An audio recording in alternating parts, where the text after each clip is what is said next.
नाज़रीन अभी हम बात करेंगे फंगल इन्फेक्शंस के ऊपर।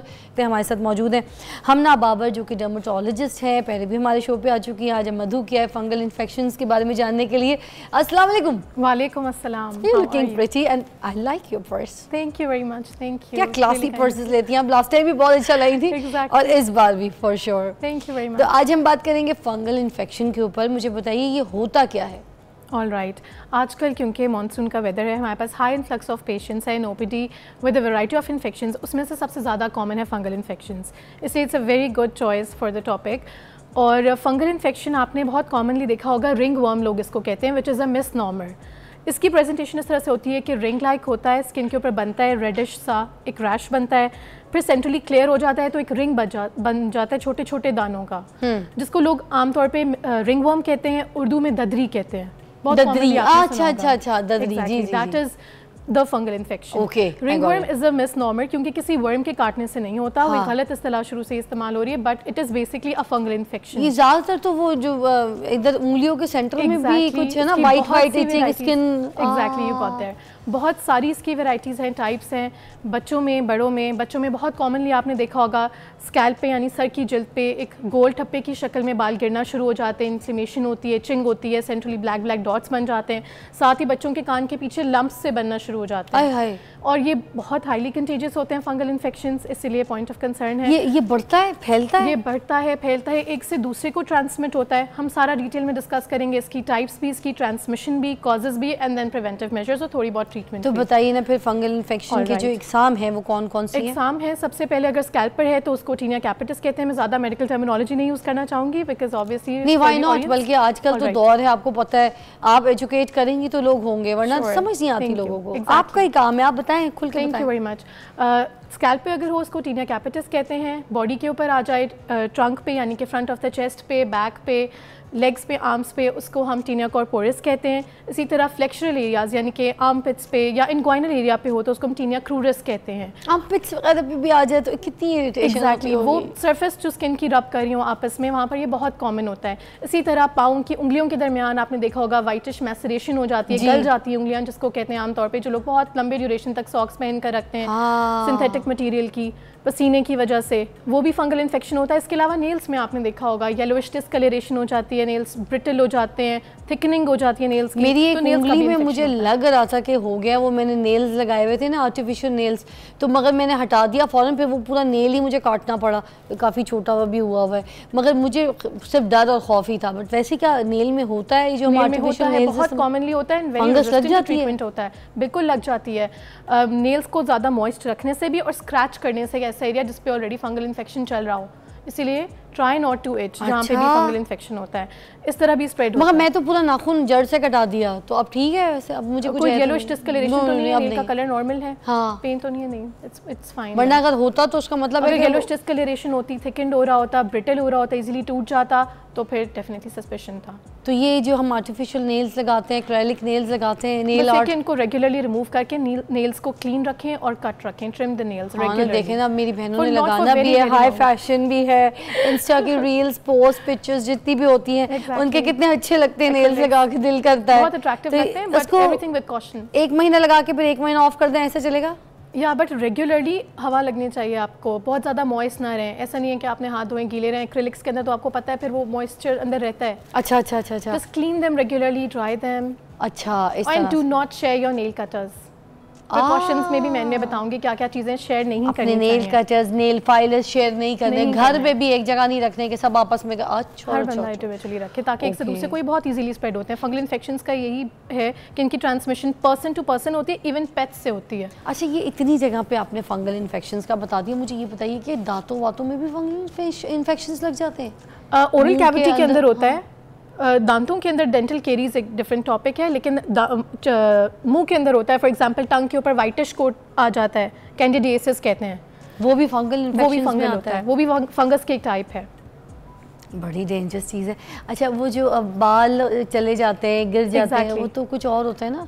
एलोपेशिया एरियाटा, वो भी डिफरेंट टाइप्स हैं, लेकिन फंगल इन्फेक्शन भी बालों में हेयर लॉस का कॉज कराता है। छोटे बच्चों में अक्सर आपने स्कूल गोइंग बच्चों में देखा होगा कि एक को हुआ, साथ दूसरे क्लास वालों को हो गया, एक छोटे से स्पॉट से बाल चले जाते हैं, सेंट्रली ब्लैक डॉट्स होते हैं। एलोपेशिया एरियाटा जिसका आप मेंशन करिए, उसके अंदर वहाँ पर ब्लैक डॉट्स नहीं होते, ठीक, वहाँ पर वो ऑटो इम्यून होता है, तो वहाँ पर दोबारा रीग्रोथ नहीं हो रही होती हेयर की, लेकिन ये इन्फेक्शन की वजह से जाते हैं। वहाँ पे हेयर बहुत ब्रिटल होते हैं, अगर आपको हेयर पुल टेस्ट हम उसको करते हैं वो करें तो बड़ी इजीली टूट जाता है बाल, और ब्लैक डॉट्स उस पैच के ऊपर होते हैं, इन्फ्लेम्ड होता है, प्लस उसके साथ एसोसिएटेड बच्चे के कान के पीछे जो है लिम्फ नोड्स इनलार्ज्ड होते हैं, लम्प्स होते हैं। अच्छा, ये काफ़ी कॉमन प्रेजेंटेशन है, और बच्चों को तब स्कूल नहीं भेजना चाहिए। अगर एक बच्चे को हो गया है तो just let him stay home for some time, जब तक वो कंटेजियस है।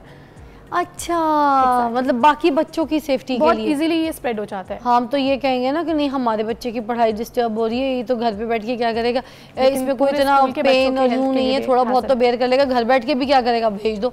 फिर ये बात है कि दूसरे बच्चों को लगेगी, यार प्लीज़ ख्याल रखिएगा बहुत। देखे सही वाले प्रिकॉशंस और पॉइंट्स बता रही है। तीसरा मुझे बताइए, स्विमिंग करते हैं बच्चे बिल्कुल इस मौसम में, हमारे भाई हजरात बहनें भी बहुत ज़्यादा स्विमिंग वाला सीन ऑन हो जाता है, तो इसमें क्या होता है, फंगल इन्फेक्शंस लगने का चांस बहुत ज़्यादा चांसेस होते हैं। इवन नॉट जस्ट स्विमिंग, वैसे जो भी चीज़ मॉइस्ट हो, B it because of excessive sweating, जैसा कि आजकल का वेदर है, ह्यूमिड वेदर, ये बड़ा फेवरेबल वेदर है for fungal growth. Fungus loves to grow in humid weather and humid and moist places. Secondly चाहे वो चलो नहर में नहा रहे हैं बच्चे तो वहाँ तो लग जाए मानते, मगर क्या स्विमिंग पूल्स वगैरह में भी अगर आप प्रॉपर प्रिकॉशंस नहीं ले रहे, अगर सेम लॉकर रूम में उसी बंदे ने कपड़े रखे हैं जिसको फंगल इन्फेक्शन था, तो उसने फोमाइट्स तो छोड़ दिए, क्योंकि ये इसकी ट्रांसमिशन ह्यूमन टू ह्यूमन भी है। आपने किसी को फंगल इन्फेक्शन था, आपने उससे हाथ में ला लिया, क्लोज कॉन्टैक्ट से स्प्रेड होता है। अब हम सारी इसकी ट्रांसमिशन की तरफ चलते हैं कि कैसे कैसे ये स्प्रेड हो रहा है। जैसे फॉर एग्जांपल मैंने अभी आपको बताया, human to human close contact से हो रहा है, फिर एनिमल से भी होता है। पेट्स जो हम घर में रखते हैं, मेरी रिसेंटली कोलीग को, उसकी कैट को था फंगल इन्फेक्शन, तो उसने कैरी कर लिया। तो ये जानवरों में भी जल्दी लग जाता है, फिर जानवरों से हमें भी लग जाता है, और इंसानों से जानवरों में भी। एग्जैक्टली बहुत ज़्यादा केसेस रिपोर्ट होते हैं बकरा ईद के बाद, क्योंकि वो एनिमल्स को हुआ होता है, बच्चे कैरी कर लेते हैं खेलते हुए। इवन बच्चे जो कॉमन टॉयज़ यूज़ कर रहे होते हैं उस पर वो फोमाइट्स तो छोड़ देते हैं, वहाँ से कैरी कर लेते हैं। किसी को पाँव का फंगल इन्फेक्शन है, वो नंगे पाँव चल रहा है, जिस एरिया से अगर उधर कोई नॉर्मल स्किन वाला बंदा गुजरेगा, he can carry it. Even हम पब्लिक टॉयलेट्स यूज़ कर रहे होते हैं, हम स्पा जा रहे होते हैं, we do not make sure कि वो इंस्ट्रूमेंट्स जो वो यूज़ कर रहे हैं हमारे पास स्टेरिलाइज्ड है या नहीं। टॉवल्स घर में इजीली बड़ी बहनें शेयर कर लेती हैं, कपड़े शेयर कर लेती हैं, कजन्स आओ मैं तुम्हारा ड्रेस पहन लूँ, उससे बहुत इजीली ट्रांसमिट होता है। ऐसे जितना आपने मुझे डराया है ना इन सारी चीज़ों से बस एक ना तो मैं किसी के घर पे जाके किसी के गिलास में पानी पी सकती हूँ, ठीक है, ना मैं किसी अगर मैं मॉल वगैरह में चली गई ना मैं वॉशरूम यूज़ कर सकती हूँ, ठीक है। कोशिश करें इंडियन टॉयलेट यूज़ कर लें। मैं अपने घर पे या किसी के घर पे मेरी चप्पल उतार के नंगे पैर मैंने चल लिया, तो ना तो मैं नंगे पैर चल सकती हूँ, मतलब मुझे किसी कर का जोड़ा नहीं छोड़ा है मैंने।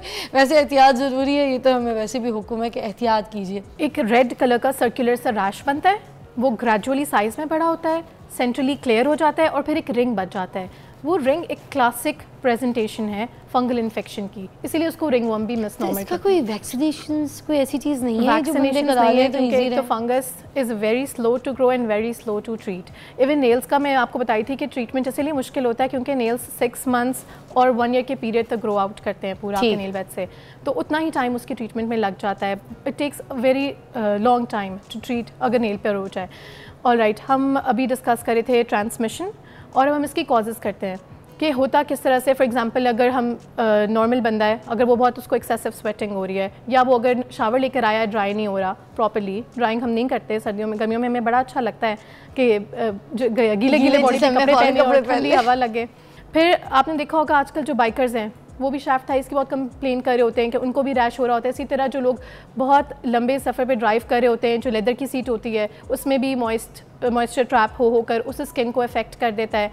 इसी तरह जो लोग बहुत टाइट क्लोथिंग पहनते हैं, सिंथेटिक क्लोथिंग पहनते हैं जिसमें एयर पास नहीं होती, तो वो लोग ज़्यादा एट रिस्क हैं। प्लस बच्चे या वो लोग जो थोड़े ओबीस हैं, थोड़े ओवरवेट हैं। जो मेरे भाई जब बाइक पे आते हैं तो सिंथेटिक मटेरियल के भी सॉक्स भी तो पहनते हैं, उसमें भी तो एयर पास नहीं होती, उससे भी तो पाँव के जो फंगल है मेरे ख्याल से उसी वजह से होते हैं। बिल्कुल, for longer periods of time आपने पसीना पसीना अंदर रिटेन रहता है, तो फंगस को बड़े अच्छी जगह मिल जाती है जहाँ पे ऑयल भी और थोड़ा उसको लिपिड भी मिल रहा है, प्रोटीन भी मिल रहा है। अब आप देखें डर्मेटोलॉजिस्ट भी हैं, डॉक्टर भी हैं, क्यों ना आप इलाज भी बता दें, अब इसका क्या इलाज क्या करना है। एक टोटका बता दे, एक इलाज बता दे, रिलीफ का टोटका बता दे जिससे थोड़ी देर रिलीफ फौरन हो जाए। टोटका से ज़्यादा मैं प्रिकॉशंस ही बताना चाहूँगी, क्योंकि फंगल इन्फेक्शन ऐसी चीज़ है जो कि अगर मिस ट्रीट हो जाए तो वो बहुत ज़्यादा। तो क्या एंटी एलर्जी की गोलियाँ खा सकते हैं इसके लिए? इट्स एलर्जी एज वेल ना, इट्स काइंड ऑफ एलर्जी।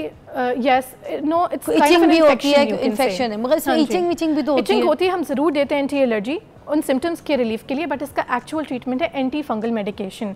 इसी के साथ मैं बताना चाहूँगी कि कुछ लोग बहुत commonly over the counter steroid creams लगा लेते हैं, हाँ, which is a big no in fungal infection, जो कि ना सिर्फ उसकी वो क्लासिक पिक्चर को चेंज जो मरकरी से भरी और सल्फेट से फ्री होती है, भरी होती है। स्टेरॉइड क्रीम्स बड़ी commonly over the counter available होती हैं, 300, 500, 400 वाली, बीटासोल सॉल्ट्स वाली, ठीक है, जो आपने देखा होगा फार्मूला क्रीम्स भी मिक्स करके हमारे घर में वो वाली हेल्पर्स हैं वो लगा रहे होते हैं, वो नहीं, exactly those kind of creams.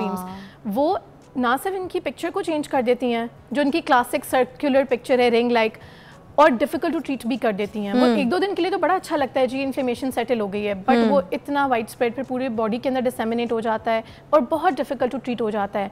तो never put steroid creams on any patch you see which is ring like. क्या फंगल इन्फेक्शंस जानलेवा भी हो सकता है? Yes, there is a type जिसको ब्लैक फंगस कहते हैं। Yes, there is a type black fungus जिसको कहते हैं, कोविड में बहुत कॉमन हुई थी, जो कि आपके इस वाले एरिया में होता है, नोज के अराउंड, वो आपके ब्रेन में स्प्रेड हो जाता है फिर ब्लड सर्कुलेशन के थ्रू। लेकिन that is very very rare. वो उन लोगों में होता है जिनकी इम्यूनिटी बहुत लो किसी और वजह से, कोई और डिजीजेस चल रही हो। हमारी यहाँ पे औरतों की इम्यूनिटी तो कम है, जिनको साथ ऑलरेडी डायबिटिक हो, कोई और ऑटो इम्यून डिजीज चल रही हो, या इम्यूनिटी लो हो किसी वजह से, ये फंगल भी हो सकता है। It can be lethal also, but ये जो कॉमन हम फंगल इन्फेक्शंस की बात करें जो आजकल इनकाउंटर करते हैं, दे आर नॉट लीथल अगर आप उनको सही तरीके से ट्रीट कर दें इन टाइम। अच्छा, क्या फंगल इन्फेक्शन को पहले ही रोका जा सकता है कि हो ही ना हमारे बॉडी की किसी भी जगह पे? एहतियात तो आपने पैसे बता दी सारी, मगर एक ये अगर कोई तरीका बता दे कि हम हो ही ना, हम पेशेंट बने ही ना उसके। एग्जैक्टली, गुड हाइजीन स्किन की बहुत सी डिजीज़ से बचा सकता है हमें। रोज़ाना नहाएं, आजकल का जैसा मौसम है गर्मी है, बेशक 2-2 मरतबा नहाएं दिन में। लूज़ फिटिंग वाले कपड़े पहने, कॉटन के कपड़े पहने लॉन के, जिनमें से एयर इजीली सर्कुलेट हो सके। इसके अलावा अगर आप स्विमिंग करने जा रहे हैं तो मेक श्योर करें कि आप पहले शावर लें, आफ्टर शावर लें। हमने लास्ट टाइम भी डिस्कस की थी उससे related precautions. Dry your self, body को मॉइस्ट ना रहने दें ज़्यादा देर, पसीने और गर्मी से जितना मैक्सिमम हद तक हो सकता है बचें। शेयर ना करें अपने टॉवल्स, अपनी personal clothing, nail cutters. Even अगर आप जा रहे हैं किसी अच्छे सैलून तो ये मेक श्योर कर लें कि उनके इंस्ट्रूमेंट स्टरलाइज्ड हैं। और ये भी बता दें कि ये कितना टाइम लगता है हील होने में अगर किसी को हो गया फंगल इन्फेक्शन और वो अपना इलाज भी करा रहा है, तो इसका सेहतयाब होने में कितना वक्त लगता है? इसका जो ट्रीटमेंट है वो बेहतर है कि आप एक डर्मेटोलॉजिस्ट को ही दिखाएं। लोग ओवर द काउंटर फार्मासिस्ट से जो भी रैंडम क्रीम्स लेंगे उससे ये वर्सन होता है, और हमें डायग्नोज और ट्रीट करने दोनों में मसला होता है। एंटीबायोटिक्स ना खाएं, वो भी खरीद के लोग खा लेते हैं। एंटीबायोटिक तो ऐसे जाके फार्मासिस्ट से ले रहे हैं यार, किसी भी चीज़ के लिए। पेशेंट्स आके कह देते हैं कि ये वाली लिख दें आप। वो खुद ही डॉक्टर है, अपने मुंह भोले डॉक्टर। तो ये चीज़ें नहीं है और दिखाना चाहिए। और कितने दिन तक ठीक हो जाता है? दिखाएं, और अगर तो माइल्ड है, अगर थोड़ा बहुत डिपेंड करता है ऑन द एरिया इन्वॉल्व्ड। अगर वो थोड़ा है तो सिर्फ हम टॉपिकल एडवाइस कर देते हैं, यानी कि सिर्फ क्रीम से आप उसको 2 to 4 वीक्स में मैनेज कर सकते हैं। अगर वो वाइड स्प्रेड होता जा रहा है तो it can take 4 to 6 weeks also.